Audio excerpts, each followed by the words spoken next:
आज और एक सवाल रहेगा कि आज जिस कोल्हान की धरती में आज आप लोग पधारे हैं, यहाँ आप लोग को क्या लगता है कि यहाँ आप लोग को किन चुनौतियों का सामना करना पड़ेगा? और अभी हम देखते हैं इस कोल्हान में हो बहुल क्षेत्र है और यहाँ हम अक्सर देखते हैं हमेशा लोग बंट बंट रहे हैं। जिस तरह से अभी केंद्रीय से बात रखी कि यहाँ हो बहुल क्षेत्र होने के नाते यहाँ हमें क्या बोलते हैं, एक महतों की पार्टी बोला जा रहा है और इस तरह से लोगों को तोड़ा जा रहा है। इस पर जनता को आप आसान भाषा में क्या संदेश देना चाहते हैं कि जिस तरह से उन लोग को तोड़ा जा रहा है कि मानसिक रूप से तोड़ा जा रहा है, तो इसको ना भटकाने के लिए या तो तितर बितर ना होने के लिए आप क्या उनको आप कहना चाहेंगे? देखिए, नकारात्मक प्रभाव बहुत जल्दी फैलता है और नकारात्मकता फैलाने का प्रयास हर जो विरोधी दल हैं, वो जो परिवर्तन नहीं चाहते हैं या जो जिनका चूल्हा इसी से जलता है, जो इसको बनाए व्यवस्था को बनाए रखना चाहते हैं, जो भ्रष्ट है, जो इसकी सलिप्ता है, वो निश्चित रूप से इसमें परिवर्तन की गुंजाइश नहीं चाहेंगे। और वो तरह तरह की, अब जैसे मेरी जो गतिविधि है उससे लगभग लोग लाभान्वित होते हैं, चाहे वो थाने से हो या अस्पताल से हो, हर प्रकार के और हर वर्ग के लोग मुझसे जुड़े हैं और इस संगठन से जुड़े हुए हैं। तो इस तरह की नकारात्मकता जो लोग फैलाते हैं, उनकी मानसिकता को लोगों ने समझा है और उन्होंने ही परिवर्तन की बीड़ा उठाई है। और अब निश्चित रूप से सबकी नज़र के सामने है कि संगठन ने कितनी कम समय में जितनी सक्रियता से और लोगों को लाभान्वित करने का, या जो भी जनहित की योजनाएं हैं उसमें, या जो भी बनी नीतियां हैं सरकार की हाल के पिछले 3-4 वर्षों में, उसमें सकारात्मक संशोधन की गुंजाइश जो भी शेष रह गई थी उसको संशोधन करने की बीड़ा इसी टीम ने उठाई थी और इसी संगठन ने उठाई थी और आगे भी हम प्रयासरत हैं। और जब हमने देखा कि जो व्यवस्था है, जो नीतियां हैं, उसमें संशोधन लोगों की, आम जनता की मांग के हिसाब से नहीं हो रहा है, तब हमने इसको, संगठन को पार्टी का रूप दिया और हम अब चुनावी मैदान में हैं और सबके समर्थन की हम उम्मीद रखते हैं, आशा करते हैं। आशा की किरण एक प्रदेश में का जो भविष्य है उसके निर्धारित करने की सारी जिम्मेदारी एक लोकतांत्रिक देश में आम जनता की होती है। वयस्क मताधिकार का इस्तेमाल करें और इस लोक सभा में, खासकर सिमूम लोकसभा में मताधिकार का सदुपयोग करते हुए निश्चित रूप से झारखंडी भाषा खतियान संघर्ष समिति पश्चिमी सिमूम का समर्थन करें। धन्यवाद। तो यहाँ पे जो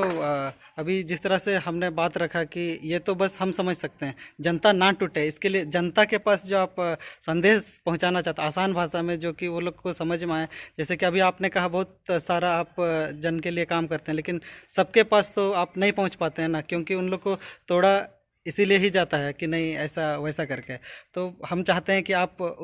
उनको बताएं कि मतलब ये आसान से कि हम लोग एक हैं, या तो ऐसे कि मतलब ऐसा कुछ नहीं है, इस पे आप ना भटकें, ऐसा कुछ आप आसानी रूप से उनको समझ में आए ताकि वो ना भटके, या तो आप पे इस जेबी केसेस पर विश्वास रख सके। तो हमारे जो आंदोलन की शुरुआत हुई है, प्रारंभिक दौर से यहाँ के मतदाता इसको देख रहे हैं। हमारा आंदोलन ही था यहाँ की जनजातीय और क्षेत्रीय भाषा को लेकर। भाषा आंदोलन से इस आंदोलन की शुरुआत हुई और हमने प्रयास किया बाहरी भाषा नहीं चलतो।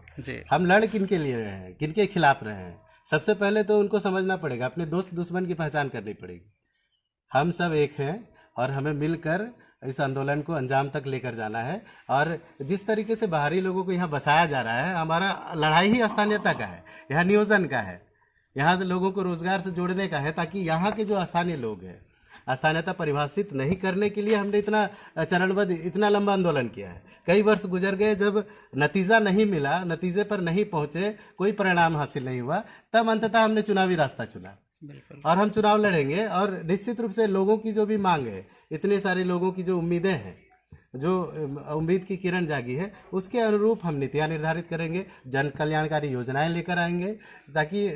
जनहित में कार्य हो सके। और इसी की कमी है, क्योंकि जो विधायक या संसद चुनकर जाते हैं, इनका मूल कार्य होता है विधि कानून बनाना, लेकिन ये सड़क नाली के पीछे पड़े रहते हैं, जो मुखिया स्तर के काम होते हैं इनके। जब कानून विधि व्यवस्था बनाने की, नीति निर्धारित करने की बात आती है, टेबल थपथपाने का काम करते हैं। तो ऐसे अयोग्य जो भी विधायक संसद हैं, उनको अब हटाने का, उनको कुर्सी से उतारने का समय है और यही सही वक्त है। युवा जागृत है, हर वर्ग हमारे साथ है और इस तरह की जो गलतफहमियां फैलाते हैं इनसे मैं विनम्र निवेदन करूंगा हाथ जोड़कर कि इन सारे लोगों से दूर रहें। इन सारी जो भी नकारात्मकता फैलाई जा रही है, लोगों को, यहाँ के आदिवासी मूलवासी को तोड़ने की जो भी साजिश है, इससे बचने का हर संभव प्रयास करें। आइए हम बसिल जी से वह सुनेंगे उन्हें क्या पद मिला है और इस बैठक को लेकर और आगे की रणनीति को लेकर हमारे समक्ष क्या बात रखेंगे, हम उनसे सुनेंगे। धन्यवाद सभी को जो भी लोग देख रहे हैं। आज जिला पश्चिमी सिंहभूम जिला का झारखंडी भाषा कल्याण संघर्ष समिति का काफ़ी महत्वपूर्ण बैठक रही है और इसमें हम लोग जिला स्तर के कमेटी के साथ साथ जो जितने भी हमारे लोकसभा क्षेत्र में जो विधानसभाएं हैं, उन विधानसभाओं में हम लोग संयोजक मंडली के रूप में एक टीम गठित की है और इन टीमों के माध्यम से हम लोग पूरे विधानसभा तक हम लोग पहुंचने का कोशिश कर रहे हैं और वहां तक जाने के बाद जो पंचायत बननी है, प्रखंड कमेटी, पंचायत कमेटी, फिर बूथ कमेटी हम लोग को तैयार करनी है। इन लेवल तक जल्द से जल्द पहुँचे, इसीलिए हम लोग प्रयास कर रहे हैं कि जितने भी लोग को अधिक से अधिक जोड़ने का कोशिश कर रहे हैं ताकि जो भी आने वाला समय में जो हम लोग लोकसभा चुनाव की जो बहुत जल्द घोषणा होने वाली है, उसमें हम लोग प्रबल दावेदार के रूप में फेस हो सकें। क्योंकि हम लोग प्रत्याशी निश्चित है ये कि हम लोग झारखंडी भाषा कल्याण संघर्ष समिति प्रत्याशी दे रही है और वो प्रबल दावेदार करेगी और निश्चित रूप से हम लोग जीत की ओर अग्रसर होंगे। इस उद्देश्य के साथ आज हम लोग बैठे हुए हैं और निश्चित रूप से आज जिस तरीके से झारखंड में, पूरे झारखंड में जो आंदोलन चल रही है, पूरे इनका संबोधन यहाँ पूरे झारखंड में जिस तरीके से आंदोलन चल रही है, उस आंदोलन के माध्यम से यहाँ के लोगों को जन जन तक ये संदेश देने में हम लोग कहीं ना कहीं संभव हुए हैं कि झारखंड का हित कौन लोग कर सकते हैं, कौन लोग कर सकते हैं। क्या आज जो भी लोग वर्षों से झारखंडी जनभावनाओं के साथ खिलवाड़ करके यहाँ की नीतियों को निर्धारित नहीं कर पाए, यहाँ की नीतियों को यहाँ के लोगों के अनुरूप नहीं कर पाए, जो नीतियाँ बनी हैं उन नीतियों को यहाँ पे धरातल पर लागू नहीं कर पाए, तो निश्चित रूप से इस संगठन के माध्यम से लोगों को उस नीतियों से लाभान्वित करेंगे। दूसरी बात, यहाँ जो भी अधिकार के लिए जो नीतियाँ नहीं बनी उन नीतियों को भी बनाएंगे और निश्चित रूप से जो यहाँ प्रबल रूप से हम लोगों ने हमेशा से मांग की है, यहाँ की भाषा, संस्कृति और रीति रिवाज का उन लोगों को पहचान देना है जो यहाँ वर्षों से यहाँ के अलग झारखंड निर्माण किए हम लोग, उसी लिए है कि यहाँ की भाषा, संस्कृति को यहाँ संरक्षण किया जाए। निश्चित रूप से संरक्षण किया जाएगा और इसी के अनुरूप हम लोग काम करेंगे यहाँ के लोगों के अनुरूप, ताकि लोगों को अधिक से अधिक लोगों को यहाँ रोजगार मिल सके, यहाँ के लोगों को एक अपना जीवन स्तर बढ़ सके। इस रूप में हम लोग काम करने की कोशिश कर रहे हैं।